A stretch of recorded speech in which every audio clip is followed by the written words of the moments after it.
ایک بار حضرت نعمان رضی اللہ عنہ کے والد حضرت بشیر رضی اللہ عنہ اپنے بیٹے کو ساتھ لیے حضور صلی اللہ علیہ وآلہ وسلم کی خدمت میں حاضر ہوئے اور کہا، یا رسول اللہ، میرے پاس ایک غلام تھا، وہ میں نے اپنے اس لڑکے کو بخش دیا۔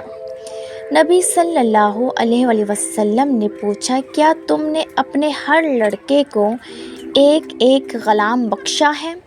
بشیر بولے، نہیں۔ تو حضور صلی اللہ علیہ وآلہ وسلم نے فرمایا کہ اس غلام کو تم واپس لے لو، اور فرمایا، خدا سے ڈرو اور اپنی اولاد کے ساتھ مساوات اور برابری کا سلوک کرو۔ اب حضرت بشیر رضی اللہ عنہ گھر واپس آئے اور نعمان سے اپنا دیا ہوا غلام واپس لے لیا۔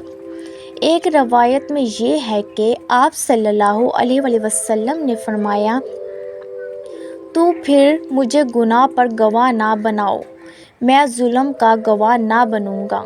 اور ایک روایت میں یہ ہے کہ حضور صلی اللہ علیہ وآلہ وسلم نے پوچھا، کیا تم یہ پسند کرتے ہو کہ سب لڑکے تمہارے ساتھ اچھا سلوک کریں؟ حضرت بشیر رضی اللہ عنہ نے کہا، یا رسول اللہ، کیوں نہیں؟ نبی صلی اللہ علیہ وآلہ وسلم نے فرمایا، پھر ایسا کام مت کرو۔